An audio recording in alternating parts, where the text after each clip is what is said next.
All right, so we're going to start today with our first class on Pirkei Avot.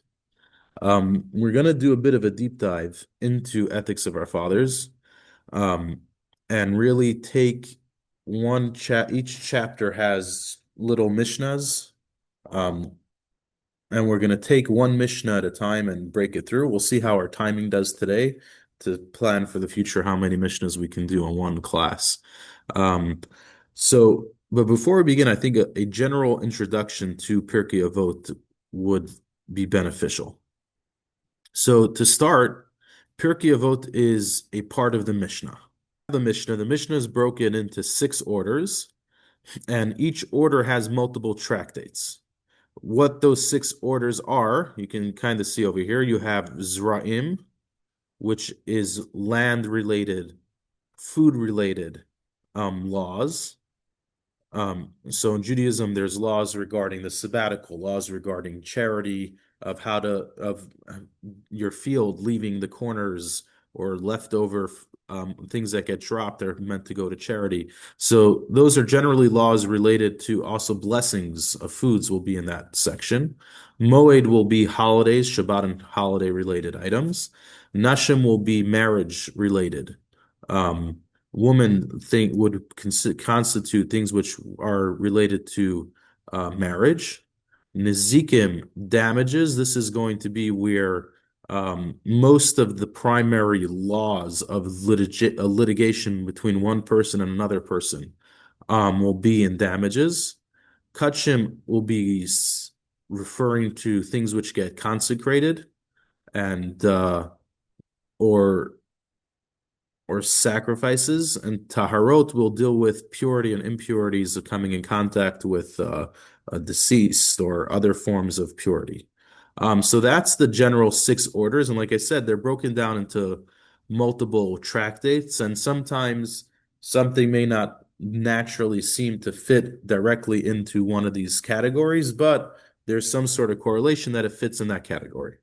So tractate the one common denominator of all these, most tractates of the Mishnah, is their focus is on the observance of the law.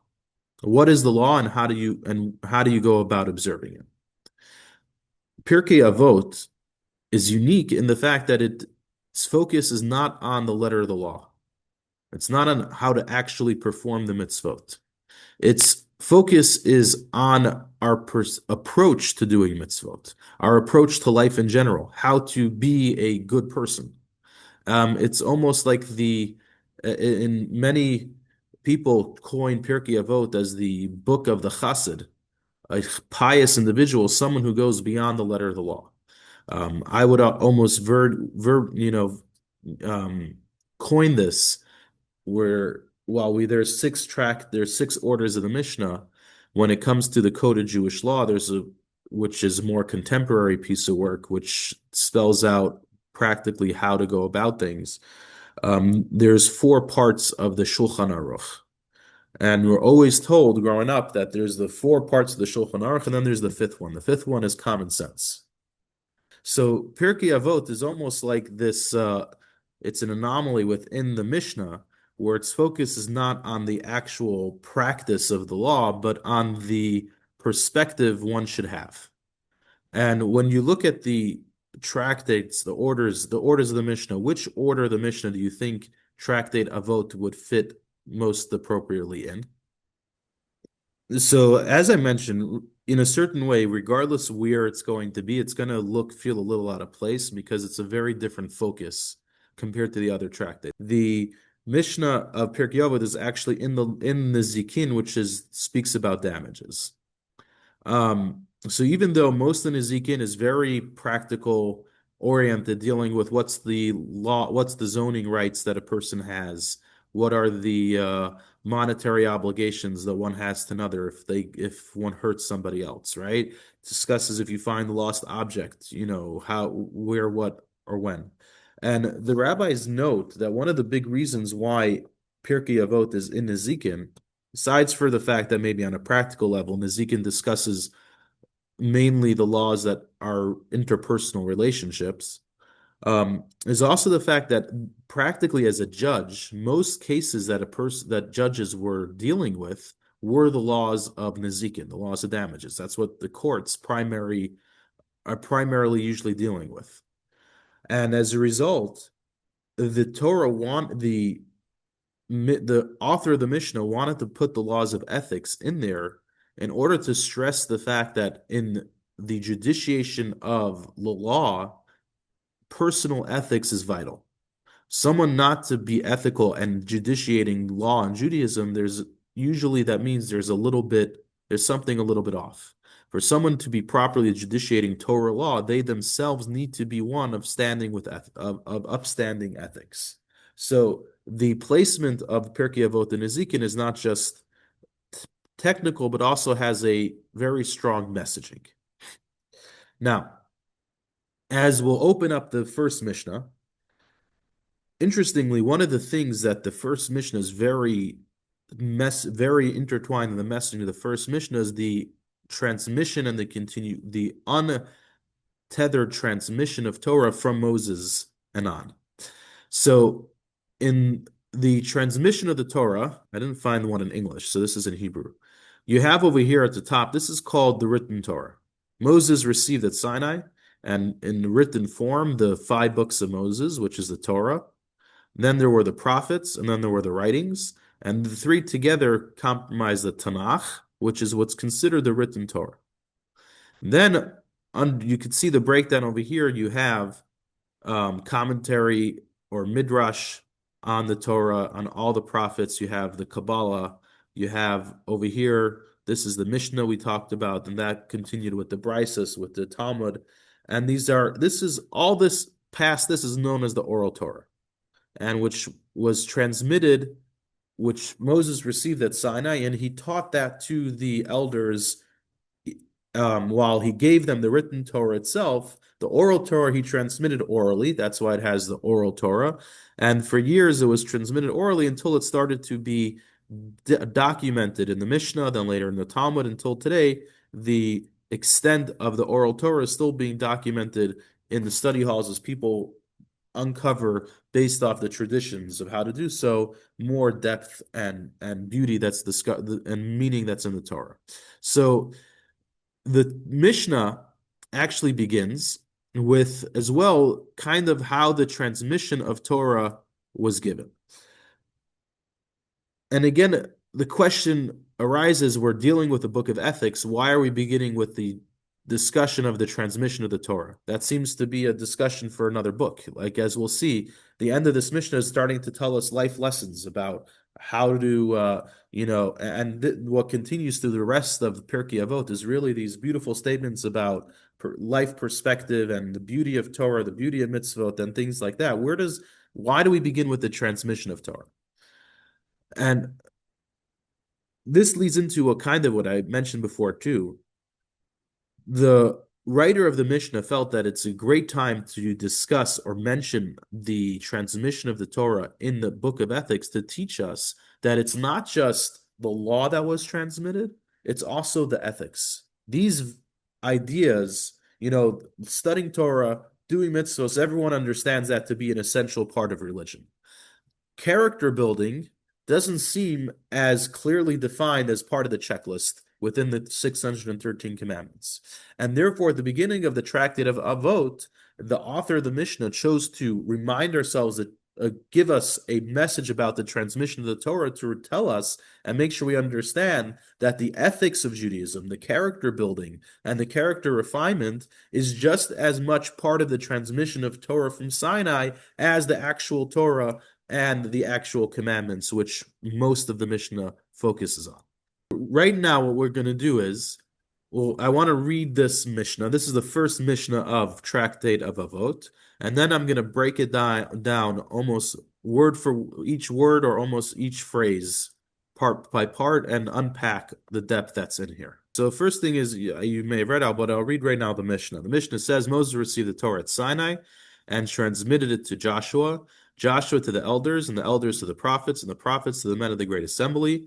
They said 3 things: be patient in judition, raise many disciples, and make a fence around the Torah. So while just reading this itself gives a lot of it could give a lot of perspective, is a beautiful statement. I want to unpack line by line and unpack the beauty that's written over here. So first thing is it says Moses received the Torah at Sinai, or from Sinai is a literal translation in Hebrew. Now, the first thing I want to point out, if you notice over here, when it says Moses received the Torah, and then then it says transmitted to Joshua, right? So there's a term kibel, and then there's masar. So Moses receiving the Torah, Moses was the first one to receive the Torah. He received both the written and the oral Torah. As well, God dictated to Moses the full extent and breadth of what the oral Torah is. Whether Moses comprehended everything in the moment or not, God showed him the full scope of all the ideas or innovations that students will innovate in the Torah for all generations. Moses received.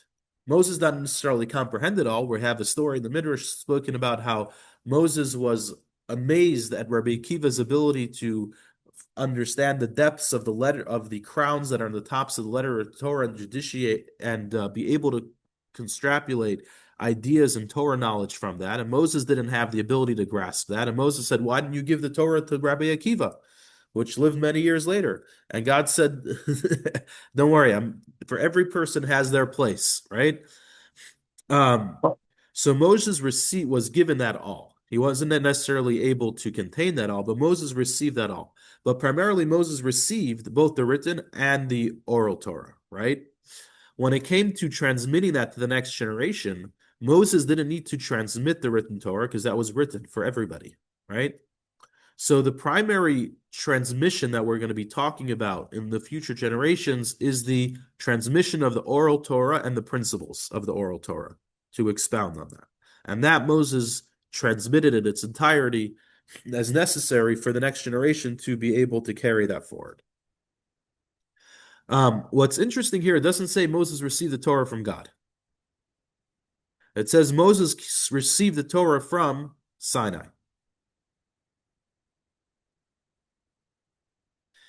And the reason for that goes into kind of our introduction, which is what the whole Pirkei Avot is coming to say, is the importance of ethics in the study of Torah. Why did God choose Mount Sinai? What was special about Mount Sinai? So we have a whole medrash which tells a story. God went to all the mountains. There was a big mountains, broad mountains, all beautiful places. And God discarded all the great options and he chose Sinai, which was a simple, unassuming mountain. Because God wanted to stress the fact that the Torah is captured by someone who doesn't carry an ego, who's unassuming and is humble. And it's with the humility that one is able to actually receive the Torah. So character is a big part of one really grasping Torah, because God can't coexist with one's ego. In order to God to exist, one needs to be humble and be a little selfless. And so if someone's studying Torah and they want to tap into the godliness that's in Torah, they have to be humble. And it's through that humility which they are able to grasp the full extent that the Torah has to give. So over here again, Moses receiving the Torah, he received it because Moses is actually part of the eulogy which the Torah itself gives for Moses at his passing is the fact that Moses was a humble individual, anav mikol adam. So Moses' humility was a big part of the fact that he merited to be the receiver of the Torah and to be its transmitter to future generations. And this is a message for us as well, the importance of humility in the study of Torah. So that's why in the opening line, it chooses not to say Moses received the Torah from God. It says Moses received the Torah from Sinai. Okay. Let's move on. As I mentioned, I transmitted it to Yeshua. So it's not saying that, it doesn't say. Rabbi, can I ask one question Sure. about the last one? Uh, Mekabel and Kibel, I think in modern Hebrew can also mean accepted, received or accepted. Is that So true? the word kibel is the root word. Mikabel is adding an adjective, as in he's actively receiving. Yeah, basically, That's how Kuf Hebrew works Bet in general. Lamed. Basically, in modern Hebrew, I think that root can mean accepted or received. I don't know if that's true in So, biblical Hebrew. so I'm saying kibel is the word. It's the source word.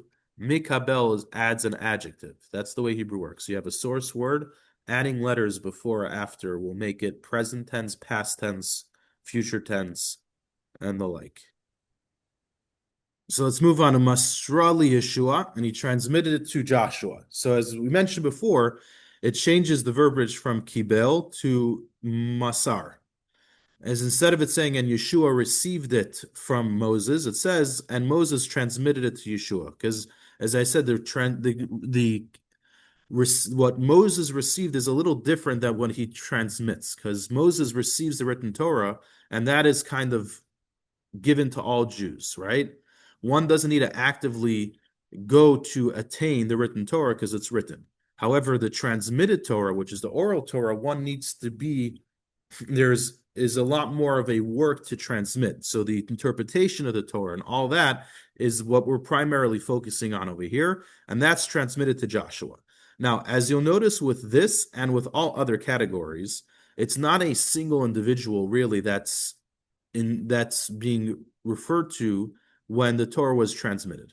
When the Torah was transmitted, as I think you mentioned yourself, when the Torah is transmitted to when Moses began to teach the Torah and the oral tradition, he began with Aaron and then with Aaron's sons and and and there was a whole like chain of people that were studying, and then Moses taught it to the entire Jewish people.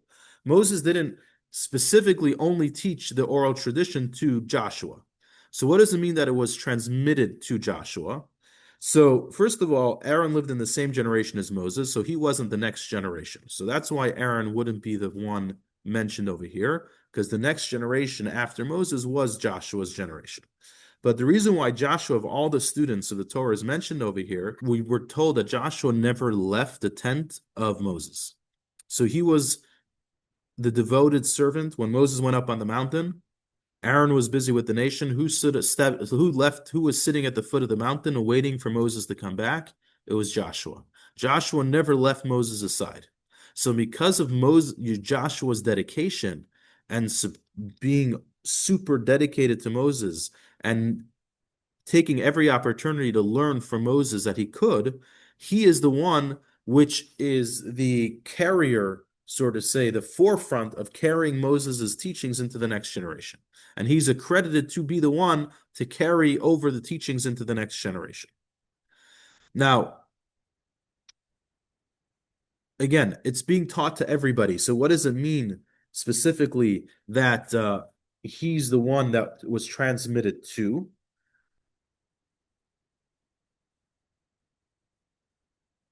So there's two things as well.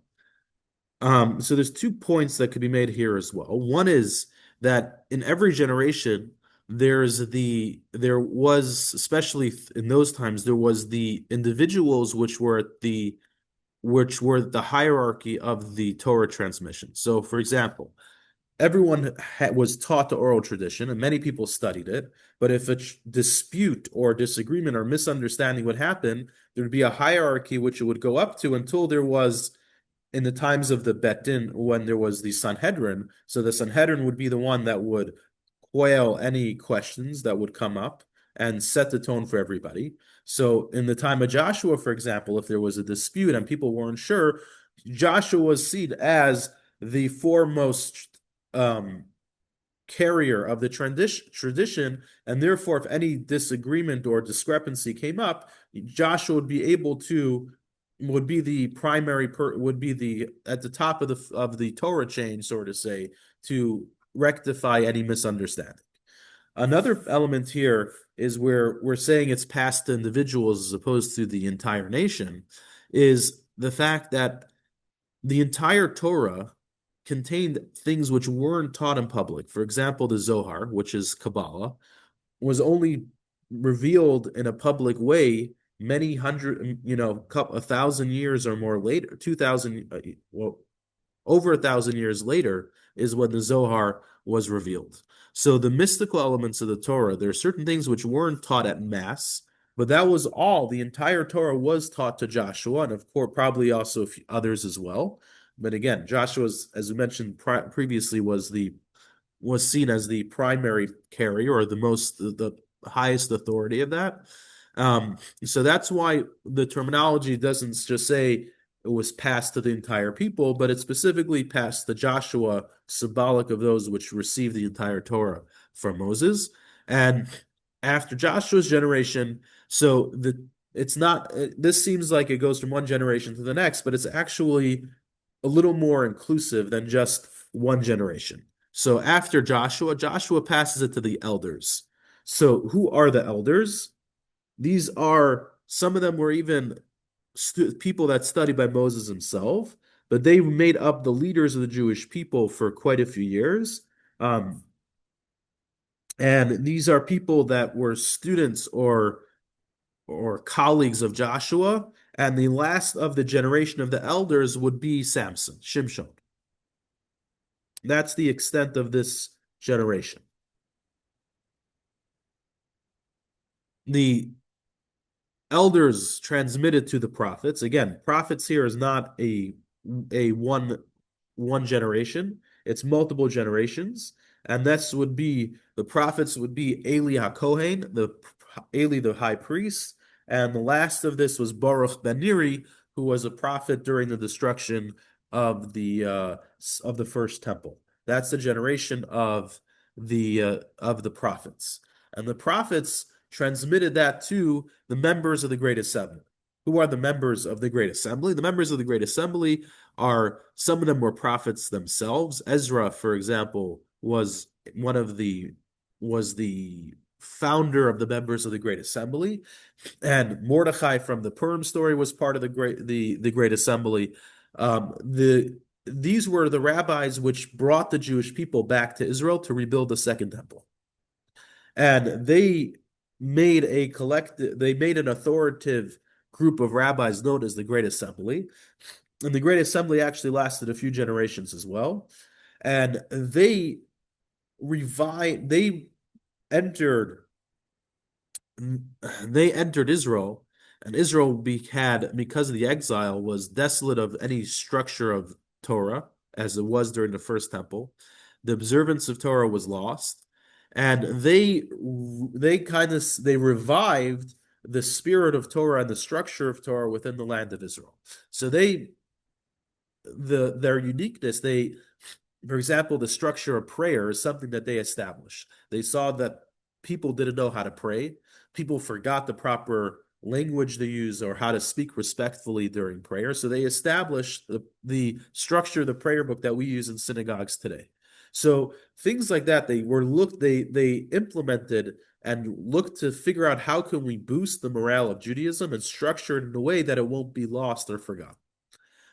So that's what the members of the Great Assembly are generally accredited for.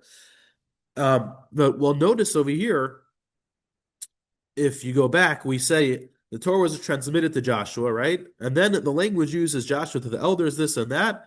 All of a sudden over here, it uses transmitted again. And the prophets transmitted it to the members of the Great Assembly. So the commentaries point over here and say, why does it need to say transmitted again? Why couldn't it just say, like it said for the last few case studies, that the prophets to the members of the Great Assembly? What is the additional repetition over here of transmitted, that it was transmitted to the members of the Great Assembly?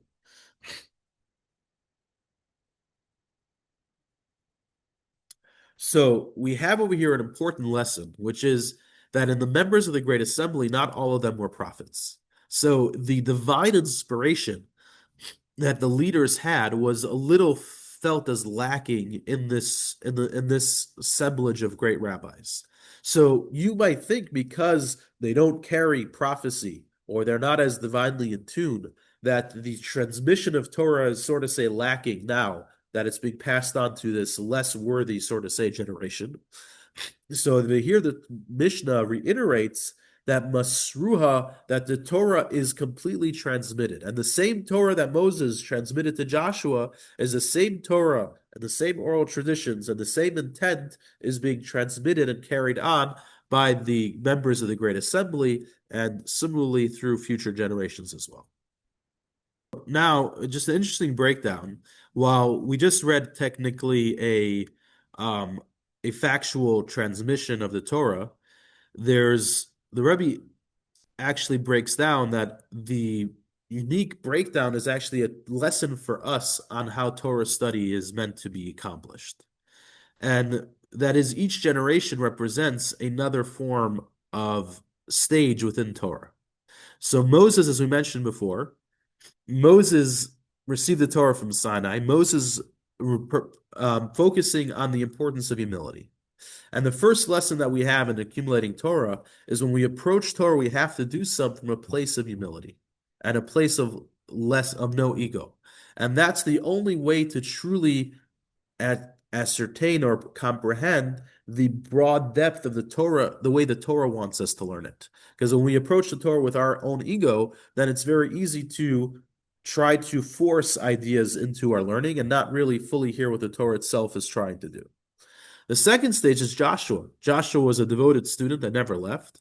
If one really wants to attain greatness in Torah, it's going to take effort and toil and devotion. You can't assume to be master the Torah by just sitting on a park bench with your feet up in the air, like reading a newspaper. If you want to really understand Torah, it takes a devotion. And later on in Pirkei Avos, when it speaks about Torah study, you'll see actually very strong language about the extent of dedication that one should go on to sacrifice in order to really acquire Torah. Now, the next is about the study of Torah itself. Where did I just? There we go. So in Hebrew, elders comes from the word of zaken. Zaken is very similar to the word of kinyan, acquiring. And that's why elders in general, though zaken, you're supposed to rise for a elder. People which are older usually also with time also retain a lot of knowledge or wisdom, right? So in our study of Torah, the our pursuit shouldn't just be to be humble and dedicated to the Torah, but we should also want to acquire knowledge, right? So the first two steps kind of tell us our approach we should have. Now, in the study of Torah itself, there's two things. We should want and desire and seek acquiring knowledge. The acquiring of knowledge is a big step in the study of Torah. But there's a caveat to that, and that's the prophets, right? A prophet is not necessarily coming to blow you away with a unbelievable idea. Prophecy was a lot of times, um, just reminding people to do the right and wrong, right?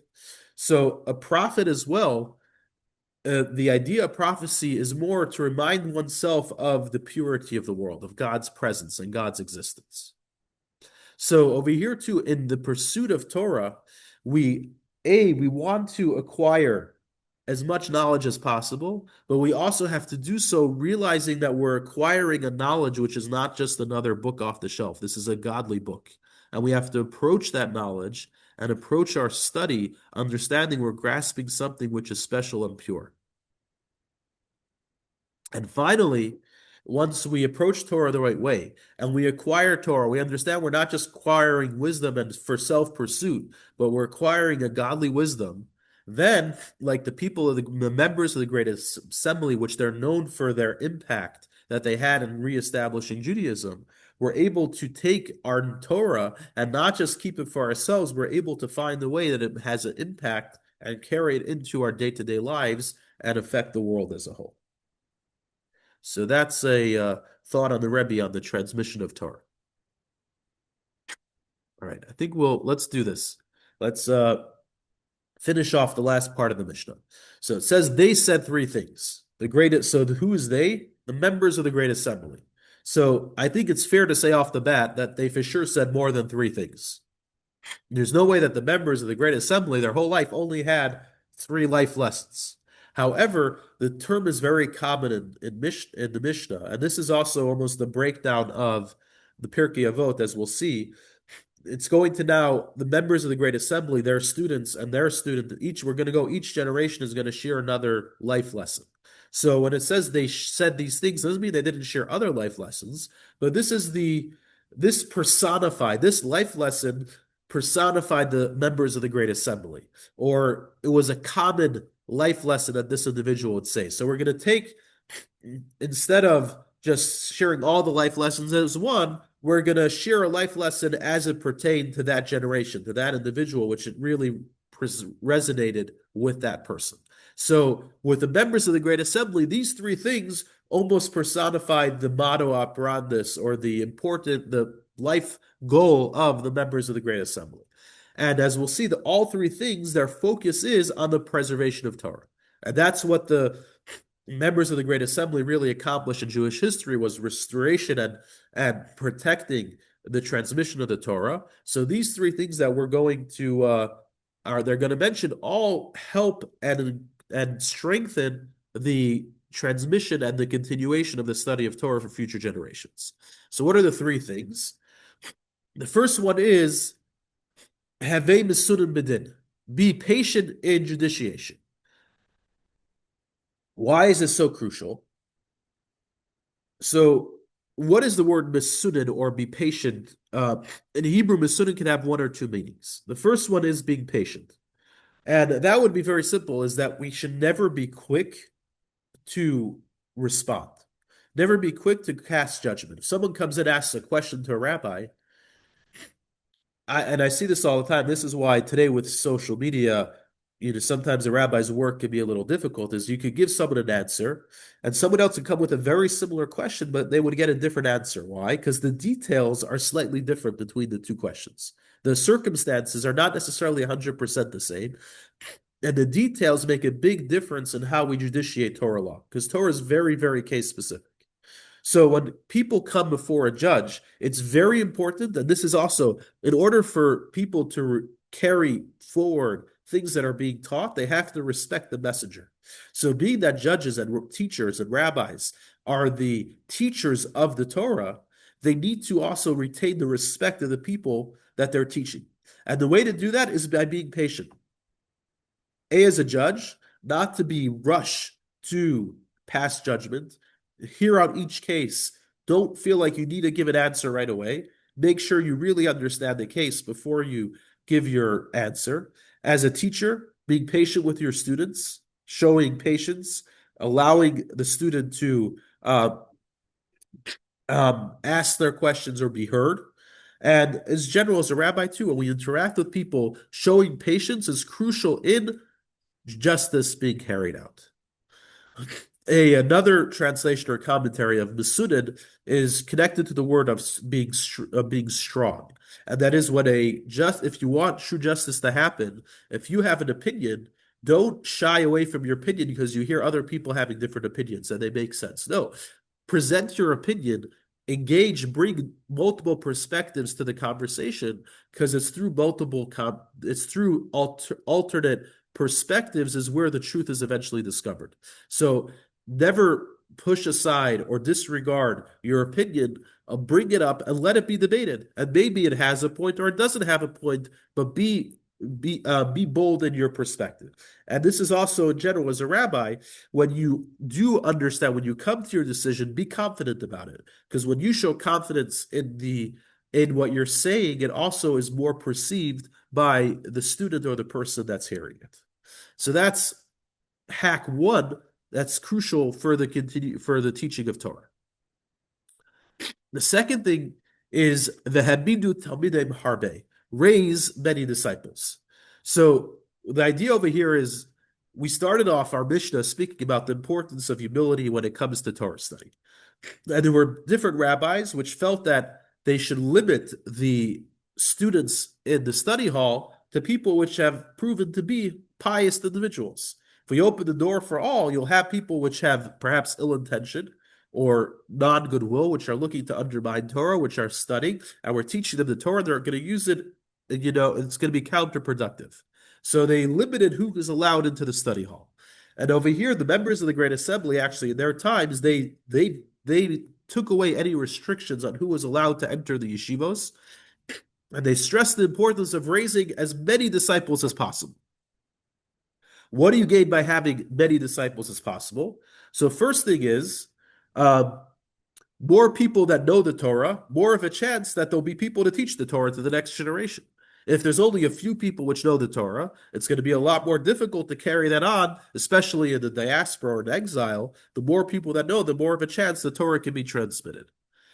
But another point is there's a Talmud that says one of every 200 students ends up becoming a teacher. Just because you have a class doesn't mean they're all going to be able to comprehend the knowledge enough that they can then transmit it to the next generation. So the more students you have, the more of a chance of finding that diamond in the rough, or that individual which could actually carry the Torah or understand it enough that they could be a rabbi and judiciate on the Torah. As addition, another thing, the Talmud elsewhere says that from my students I learned more than anyone else. The more students one has, the more varied perspective they're allowing into their life. And when students ask questions, it usually makes the teacher think more about their studies. And the more students a person has, the more of a chance that they're going to challenge themselves more to refine and better understand the Torah that they are teaching themselves. The interesting note over here, the word hamidu, raise, is almost could be used as to make stand. And the rabbis learned a lesson from this as well. As a teacher, it's not just good to teach information, but you want to teach to the extent that people are able to carry and the lessons of what you're teaching on their own, that they shouldn't need to come to you in order to retain that knowledge. You want to teach not just to share information, but do so in a way which you're empowering your students to carry that forward. And the last thing is make a fence around the Torah. What is a fence around the Torah? So this is what the members of the Great Assembly actually dedicated their life to, is finding if understanding the generation, what their struggles are. So, for example, you don't want kids to run into the street, right? So probably what you're going to do when you come home, you lock the door to your house, even though there's the street to your door, there's about 10 feet or more. But yet you lock the door to your house. Why?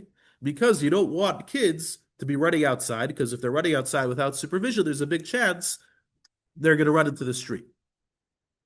So the same thing with observance of Torah. While the Torah itself says you should do this and you shouldn't do that, when you see things which people are struggling with, create parameters, expand the zone of what's permitted or not permitted to protect people to understand the importance of keeping these things, of keeping the Torah. So, for example, on a very basic level, milk and meat. You shouldn't eat milk and meat together.